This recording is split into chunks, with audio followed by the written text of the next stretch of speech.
Is necessary to help out. Optimistic, hopeful vision for public life isn't a naive dream. It could be a powerful force for change. If Canadians are to trust their government needs to trust Canadians. Those are the words of the Prime Minister in 2015.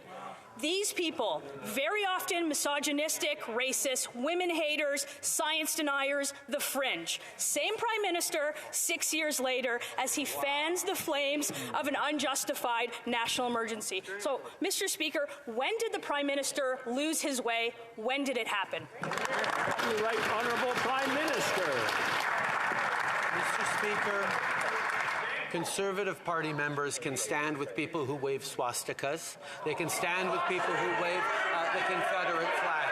We will choose to stand with Canadians who deserve to be able to get to their jobs, who be able to get their lives back. These illegal protests need to stop, and they will, Mr. Speaker.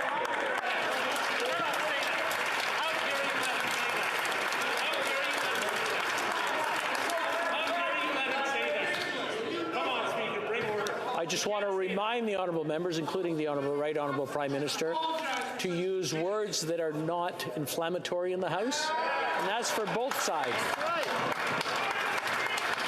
The Honourable Member for Thornhill.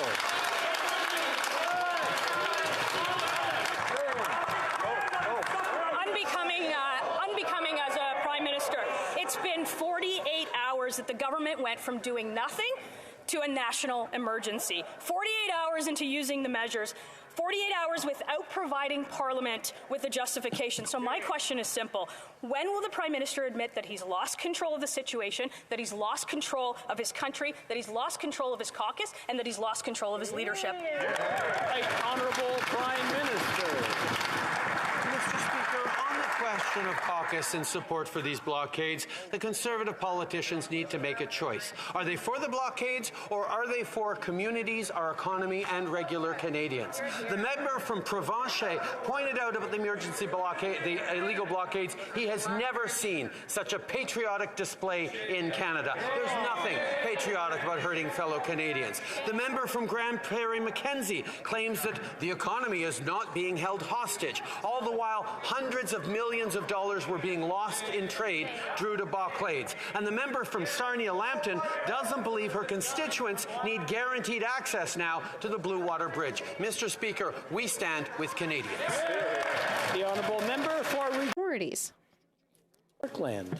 Mr. Speaker, I've never seen such shameful and dishonourable remarks coming from this Prime Minister. My great-grandfather flew over 30 missions over Nazi Germany. My great-great-uncle's body lies at the bottom of the English Channel. There are members of this Conservative caucus who are the descendants of victims of the Holocaust. For the Prime Minister to accuse any colleague in this House of standing with the swastika is shameful. I'm giving the Prime Minister an opportunity. I'm calling on him to unreservedly apologize for this shameful remark.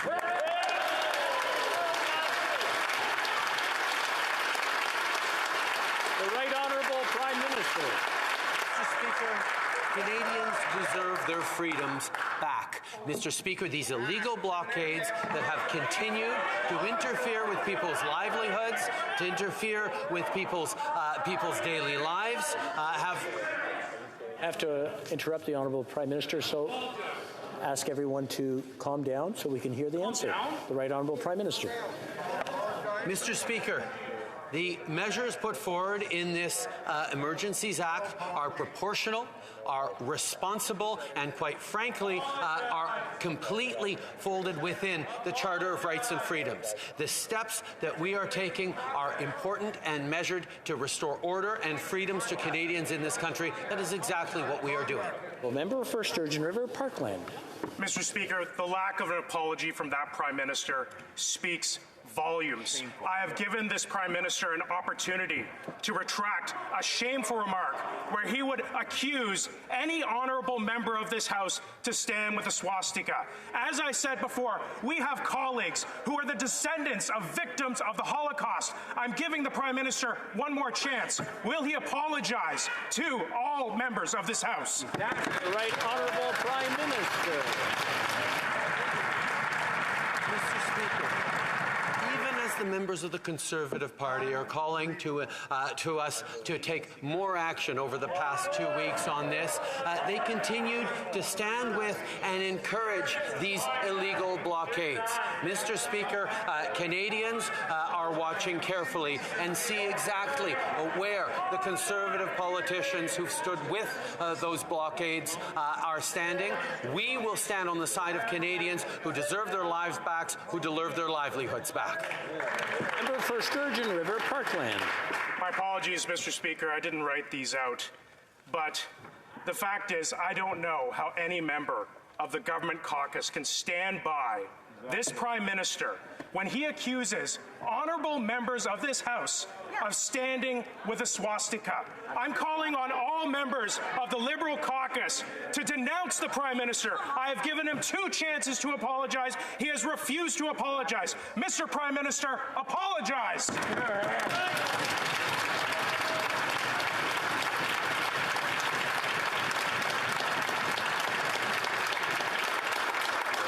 Once again, I want to remind the honourable members, I know this is getting emotional, but place your questions through the Speaker, not directly to each other.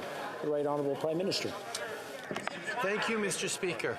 These illegal blockades have been going on in Ottawa for 20 days now. People have been interrupted in their daily lives, have been made to feel fearful, have been made to miss shifts at their work across southern Ontario. These are things that cannot be stood for, which is why we're moving forward with a responsible set of measures to allow the local police jurisdiction to do their jobs. We continue to defend freedom of expression, freedom of assembly, as long as it's peaceful and legal, Mr. Speaker. The Honourable Member, l'Honourable Député de Lac-Saint-Louis.